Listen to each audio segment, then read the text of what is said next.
빌립보서 2장 19절, 20절, 25, 26절 우리 한 목소리로 읽겠습니다. 시작. 내가 디모데를 속히 너희에게 보내기를 주 안에서 바람은 너희의 사정을 알므로 안위를 받으려 함이니 이는 뜻을 같이하여 너희 사정을 진실히 생각할 자가 이밖에 내게 없음이라. 그러나 에바브로디도를 너희에게 보내는 것이 필요한 줄로 생각하노니 이는 그는 나의 형제요 함께 수고하고 함께 군사된 자요 너희 사자로 내가 쓸 것을 돕는 자라. 그가 너희 무리를 간절히 사모하고 자기가 병든 것을 너희가 들은 줄을 알고 심히 근심한지라. 아멘. 누군가에게 무엇이 되어라는 제목으로 하나님 말씀 전하겠습니다. 또 설교 제목을 좀 부제목을 지으면 복음의 동역자의 특징에 대해서 우리 살펴보도록 하겠습니다. 바울은 지금 계속 감옥에 있죠. 바울이 감옥에 있으면서 편지를 하는 내용이 빌립보서인데, 바울은 이제 오늘 편지에서는 디모데와 에바브로디도가 나의 훌륭한 동역자다. 디모데, 에바브로디도, 이게 나의 훌륭한 동역자다. 이거를 이야기하면서 추천을 하고 있습니다. 오늘 이제 우리는 이제 이 본문을 통해 디모데와 에바브로디도가 어떤 탁월함을 가졌는지 두 가지를 볼 텐데요. 첫 번째로는 이제 이들에게 어떤 마음이 있었는가, 상대의 마음을 헤아렸다 이거예요. 상대의 마음을 헤아렸다. 두 번째는 사랑의 수고를 했다. 상대의 마음을 헤아리고 사랑의 수고를 했다는 겁니다. 오늘 말씀을 통해서 우리도 공동체를 향한 마음을 배우고 또 사랑의 수고를 할 수 있는 이런 믿음의 종들 되기를 바랍니다. 두 인물을 볼 텐데요. 먼저 첫 번째는 이제 디모데입니다. 20절을 한번 다시 보겠습니다. 이는 뜻을 같이하여 너희 사정을 진실히 생각할 자가 이밖에 내게 없음이라. 이는 뜻을 같이하여 너희 사정을 진실히 생각할 자가 이밖에 내게 없음이라. 여기서 이제 본문에서 뜻을 같이하다라고 했는데 원어로는 마음이 같다, 같은 영혼을 가진 자다. 그러니까 너희하고 같은 마음을 갖고 그 사정을 알 자는 여기 디모데밖에 없다라고 정확하게 이야기하고 있습니다. 여러분, 이게 소울메이트라고는 말이 있지 않습니까? 소울은 영혼, 메이트는 이제 동료, 동반자라는 거죠. 그러니까 생각과 말과 영혼이 통한다. 그런 어떤 절친 같은 관계를 칭할 때 쓰이는 말이 소울메이트죠. 디모데가 빌립보 교인들에게 있어서 그럴 만한 사람이었다. 그러니까 영혼이 통할 만한 사람이었다라는 거예요. 그러니까 디모데는 그 영혼을, 그 마음을 보기를 정말 중요하게 여겼다는 거죠. 제가 아는 지인 중에, 가까운 분 중에 이제 그 유럽에 30년 넘게 선교하는 선교사님 계십니다. 그분이 이제 선교지에 가셨을 때부터 벌써 30몇 년인데 한 8년 동안 차를 구매하지 않았어요. 파송교회가 뭐 없었던 것도 아니고, 근데 차를 8년 동안 구매하지 않으시더라고요. 그래서 선교비가 부족한가 보다, 기름값이 부족한가 보다 생각했는데 이유가 다른 데 있었어요. 선교사님한테 하루는 왜 차를 안 사십니까? 라고. 나중에 알고 보니까 뭐 다 그래야 되는 거 아닙니다. 선교지의 특성이 있는 거죠. 차를 탈 경우에는 그만큼 그 선교지에 있는 현지인들을 못 만나니까 말할 기회가 줄어드니까, 말을 하지 않으면 마음을 알 수 없으니까 차를 사지 않았다는 거예요. 그래서 8년, 한 10년 가까이 차를 사지 않았다는 겁니다. 그러면서 도보 걷기도 하고 또 대중교통도 타고 그랬다는 거죠. 그분이 그래서 그 유럽은 의외로 강도가 많습니다. 그래서 강도도 만나고 많은 위험에 처했지만 그만큼을 희생하면서까지 사람들의 마음을 알고자 굉장히 노력한, 뭐 지금도 노력하고 계신 선교사님 거죠. 디모데 같은 마음, 내가 이들의 마음을 헤아려야겠다. 그런 마음에서 그런 결정이 나올 수 있었던 거죠. 우리의 삶도 마찬가지죠. 교회도 마찬가지고. 살아가다 보면 정말 마음을 알지 못하면 용납이 안 되는 경우가 있습니다. 어떤 분들은 말을 그렇게 날카롭게 하는 분들이 있어요. 아다르고 어다르다 그러는데 같은 말을 해도 말이 마음에 베이게 굉장히 힘들게 말하는 분들이 있죠. 불쾌해서 상종하지 않고 싶을 때도 있지 않습니까, 여러분? 그런데 우리는 오늘 본문만 보더라도 드러난 말과 그의 행동만 가지고 상대를 평가하면 안 됩니다. 말 너머에 있는 마음을 볼 수 있어야 됩니다. 상대에 대한 판단을 내가 유보하겠다. 좋은 관계로 가려면 적어도 완전히 갈라진 관계로 가지 않으려면 내가 어떤 말을 저분이 어떤 나에게 어떤 말을 하든지 그분에 대한 판단을 유보하겠다. 그리고 마음을 헤아려야겠다. 여러분 그런 마음을 갖고 상대를 대하면 하나님의 은혜가 임하는 가운데 상대와 마음이 연결될 수 있다는 거예요. 이 통번역하는 사람들이 그 인터뷰하는 걸 본 적이 있는데 지금 AI 시대 아닙니까? 그래서 뭐 없어질 직업 중에 하나가 번역가다 이런 얘기를 하는데 우리나라 뭐 세계적인 전문 통번역 전문가가 나와서 동시통역 전문가가 나와서 하는 말이 그거예요. 통번역 전문가들이 사장될 직업이라고 하는데 없어질 직업이라고 하는데 그렇게 생각하지 않는다. 왜냐? 마음을 들여다보려고 노력하는 노력을 본인들은 이제 AI보다 할 수 있다는 거죠. 그 마음과 마음이 닿는, 정과 정이 닿는, 그 영혼과 아까 소울메이트라고 했듯이 영혼과 영혼이 닿는 노력을 할 수 있는 게 인간만큼 뛰어넘을 수는 당연히 없겠죠. 없기 때문에 AI 시대가 아무리 와도 그 이른바 밥줄은 끊어지지 않는다 이런 얘기 했거든요. 상대방의 마음을 알려고 애쓰는 것 너무 귀한 거죠. 예쁜 마음이죠. 그러나 수고하는 마음이지만 그렇게 마음을 알려고 할 때 디모데와 같이 온전하게 쓰임받는 믿음의 종이 될 수 있다는 거죠. 또 22절에 한번 눈으로 보시면요. 디모데는 복음을 위해 수고했습니다. 복음을 위해 수고했다는 거예요. 그러니까 말만 생각만 가지고 있지 않았고요. 실제적인 수고를 했다는 거예요. 디모데에 앞서선 그 복음의 동역자의 특징을 정리하면 첫 번째로 상대의 마음과 마음을 살폈습니다. 그 두 번째로 손과 발이 가는 적용으로 사랑의 수고를 했다는 거예요. 두 번째 인물을 볼 텐데 에바브로디도입니다. 보시면 아시겠지만 디모데에게서 본 동역자의 모습이 그대로 나타나요. 26절 말씀인데요. 제가 읽겠습니다. 그가 너희 무리를 간절히 사모하고 자기가 들은 것을 너희가 들은 줄을 알고 심히 근심한지라. 고된 노역으로 에바브로디도가 아팠던 것 같아요. 근데 그 사실을 잘 이렇게 알리지 않았던 것 같습니다. 근데 이제 빌립보 교인들이 어떻게 알게 된 거죠. 그러면서 이제 에바브로디도는 빌립보 교인들이 내가 아픈 걸 알까봐 이게 그것 때문에 근심했다는 거예요.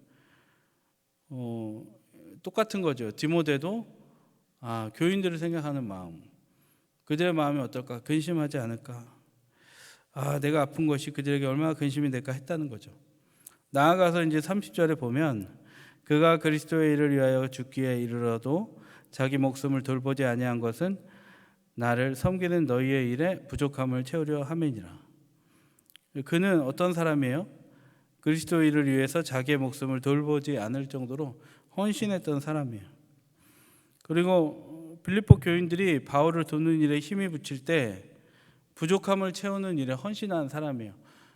꼭 필요한 사람이었다는 거예요. 여러분 그렇다면 생각해 보는 것은 본문을 통해 좀 깨닫기 원하는 것은 뭐냐면 이 삶을 어떻게 살았는가, 우리도 이런 삶을 살고 싶은데 에바브로디도가 이런 헌신적인 삶을, 목숨을 건 삶, 그리고 마음을 다하는 삶, 손과 발이 가는 수고를 하는 삶, 이 삶을 어떻게 살 수 있었을까? 뭐 에바브로디도는 처음부터 그렇게 태어난 사람일까? 유전자가 그런 사람일까? 본문에서 그 원인을 찾을 수가 있어요. 핵심적인 건데 오늘 다른 건 기억을 못해도 이거 하나만큼 분명히 기억해야 돼요. 어떻게 헌신하고 어떻게 바울을 돕고 빌립보 교인들을 도왔을까? 27절입니다. 27절. 그럼 한번 읽어주시겠습니까? 빌립보서 2장 27절. 네, 같이 한번 읽겠습니다. 시작. 그가 병들어 죽게 되었으나 하나님이 그를 긍휼히 여기셨고 그뿐 아니라 또 나를 긍휼히 여기사 면하게 하셨느니라. 아멘. 어떻게 됐다는 거예요? 그가 병들어 죽게 되었으나 하나님이 그를 긍휼히 여기셨다. 이건 무슨 말입니까? 그가 병 때문에 죽게 되었다. 근데 한마디로 그는 죽다가 살아나는 사람이라는 거예요.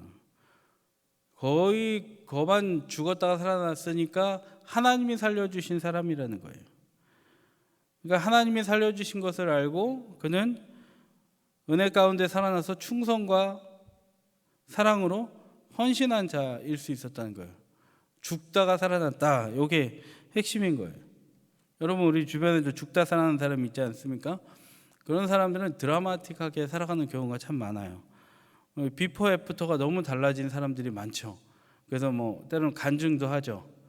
근데 이건 정말 병들어서 죽다가 살아난 거예요. 때로는 그런 드라마틱한 삶을 이렇게 극적으로 살지 못하는 분들도 있죠. 근데 이제 방향은 바뀌어서 한 발짝 한 발짝 살아가는 분들이 있기도 합니다. 죽다 살아난 사람들은 정말 다른 것 같아요. 여러분 시인 중에 그 풀꽃이라는 시를 쓴 나태주 시인 아십니까? 오래 보여야 아름답다. 가까이 보면 더 사랑스럽다. 네가 그렇다. 근데 어떤 사람들은 너는 그렇지 않다. 이렇게 하는 사람도 있는데 나태주 시인이 그런 얘기를 했어요. 그분이 이제 콩팥에 문제가 생겨서 2007년도인가 죽을 뻔한 적이 있대요. 근데 죽다가 살아난 다음에 인생의 전환점을 맞이했다는 거예요. 그래서 그가 이제 그래서 그렇게 남겼는데 뭐라고 남겼냐면 사람이 병에 들었지만 낫는다는 보장만 있으면 죽을 지경에 처하는 것은 인생의 값진 경험이다. 낫는 보장만 있다면 사람이 죽을 뻔하다가 살아나는 것은 인생의 값진 경험이다. 다 죽다가 내가 죽을 뻔했구나. 그러다가 살아났다는 걸 아는 것은 굉장히 중요한 거예요. 여러분 우리도 더 나은 인생, 정말 예수 잘 믿고 말도 예쁘게 하고 마음도 곱게 쓰고 그리고 선한 행실 하고 싶습니다. 근데 우리가 죄인이잖아요. 참 안 됩니다. 날마다 쓰러집니다. 근데 비결이 여기에 있는 것 같아요. 우리는 어떻게 에바브로디도처럼 마음을 살피고 내가 죽을 것 같으면 우리는 뭐 남 신경 씁니까? 아닙니다. 신경 안 써요. 남편도 귀찮아요. 때로는 자녀도 귀찮아요. 교인 돌보는 거 안 됩니다. 근데 어떻게 에바브로디도는 이렇게 살 수 있었을까? 디모데는 어떻게 이렇게 살 수 있었을까? 핵심이 이거예요. 우리도 내가 죽었다가 살아나는 거예요. 죽었다가 살아나는 거. 다 죽게 됐다 살아나는 거. 그러면 다 병에 걸려야 될까요? 아니죠. 근데 가만히 여러분 우리 성찰해 보면 우리는 이미 죽다 살아나는 사람이에요. 안 그렇습니까? 여러분 우린 다 죽다 살아나는 사람이잖아요. 죄로 말미암아 사망 선고 받은 사람이에요. 우린 다 지옥 백성이었던 거예요. 그러나 여러분 예수의 보혈로 우리는 다 죽을 고비 넘긴 사람들이에요. 그리고 영생을 얻게 된 사람이에요. 여러분, 이거를 우리가 믿고 깨닫고 자각하기만 한다면, 그리고 감사하는 데까지 나아가고 우리의 영혼이 그것이 동의를 이룰 뿐만이 아니라 그것에 감사해서 예수와 내가 하나 되는 순간 우리는 하늘을 보자 버리고 이 땅에 오셔서 십자가 지신 예수님처럼, 정말 로마의 시민권자, 가말리아의 문화생, 온갖 지식을 다 가진 바울이 예수를 만난 후에 십자가에 그러니까 예수를 만난 후에 순교한 것처럼, 연단을 받은 디모데가 하나님의 사람으로 마음과 수고를 하고 에바브로디도가 다 죽게 되었으나 하나님이 살려주심으로 인하여 교인들을 위해서 심히 걱정한 것처럼, 우리가 내가 죽었구나, 내가 이미 죽은 사람이지만 예수님 십자가가 나를 살려주셨구나, 이것을 영혼으로 믿는 순간 우리는 디모데와 같이, 에바브로디도와 같이 사람의 마음을 살피고 또 그를 위해 헌신하고 하나님의 마음을 알고 또 하나님을 위해서 수고할 수 있는, 교회를 알고 교회를 위해 수고할 수 있는 믿음의 종으로 살아가게 될 줄로 믿습니다. 그리고 내가 죽었구나, 내가 죽을 사람이었구나, 근데 내가 살아났구나를 믿는 사람은 여러분, 자녀의 마음을, 남편의 마음을 살피고 그를 위해 수고할 수 있는 믿음의 종으로 여러분 이 시대에도 살아갈 수 있는 줄 믿습니다. 신앙에서도 정말 중요한 게 뭔지 아십니까? 오늘 본 것 같이, 동역자의 두 가지 조건 본 것 같이 마음을 아는 게 중요해요. 누구의 마음이에요? 하나님의 마음을 아는 거예요. 예수님의 마음을 아는 거예요. 이 시간 여러분 새벽기도 나오시잖아요. 나와서 기도하는 이유가 뭡니까? 내가 열심히 기도해서 응답받기 위해서? 1만 시간의 법칙이라는 게 있죠. 10,000시간 동안 무언가 한 가지를 열심히 하면 전문가가 된다 그래요. 그 세상의 원리와 같이 내가 열심히 기도해서 응답받아야지 전문가가 돼야지, 아닌 거죠. 여러분, 1,000번제를 한다고 해서 이게 나쁜 건 아니지만 인간의 의가 들어가서 내가 1,000번 기도를 했으니까, 헌금을 했으니까 응답받아야지, 이게 의가 들어가면 안 되는 거예요. 예수님의 마음을 품고 한마디만 기도하면 하나님은 응답도 하십니다. 중요한 거는 신앙에서 무엇이에요? 예수님의 마음을 알고 새벽에 기도하는 거예요. 그리고 예수님의 마음을 알고 살아가면서 디모데와 에바브로디도 같이 사랑의 수고를 하는 것입니다. 말씀 맺겠습니다. 바울이 왕성 위에 전도 여행을 할 수 있었던 것, 그의 혼자의 능력이 아니에요. 바울의 마음을 알고 동역했던 디모데와 에바브로디도가 있었기 때문이에요. 우리도 마찬가지예요. 그 동역자의 삶, 누군가에게 무엇이 되어주는 삶 살려면 두 가지 필요합니다. 상대의 마음을 알고 사랑의 수고를 해야 됩니다. 근데 우리의 힘으로, 자선적인 능력으로 할 수 없습니다. 어떻게 해야 됩니까? 에바브로디도처럼 병들어 죽게 되었으나 예수님의 하나님의 은혜로 살아났다는 감격으로 그 삶을 살아낼 수 있었던 것 같이 우리도 죄로 인해 죽을 수밖에 없는 나를 살려주셨구나, 나 죽을 뻔했는데 죽다 살아났구나, 이 감격과 오늘을 살 때 어떠한 상황에서도 상대의 마음을 살피고 섬기며 하나님의 마음을 살피고 하나님을 위해 수고할 수 있는 거룩한 충성된 믿음의 종으로 살게 될 줄로 믿습니다. 그 삶을 살 때 우리의 모든 환경들은 회복되는 은혜를 하나님이 허락하실 줄 믿습니다. 기도하겠습니다. 하나님 감사합니다.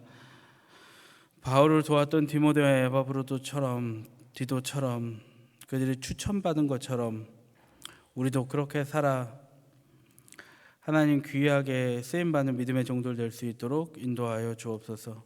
그래서 내가 가정이, 교회와 국가가 회복될 수 있도록 아버지 인도하여 주옵소서. 하나님, 오늘도 귀한 예물을 드렸습니다. 쓰여진 곳에 하나님의 사랑과 역사와 생명이 살아나는 은혜가 있게 하여 주옵소서. 감사드리며 예수님 이름으로 기도드립니다. 아멘.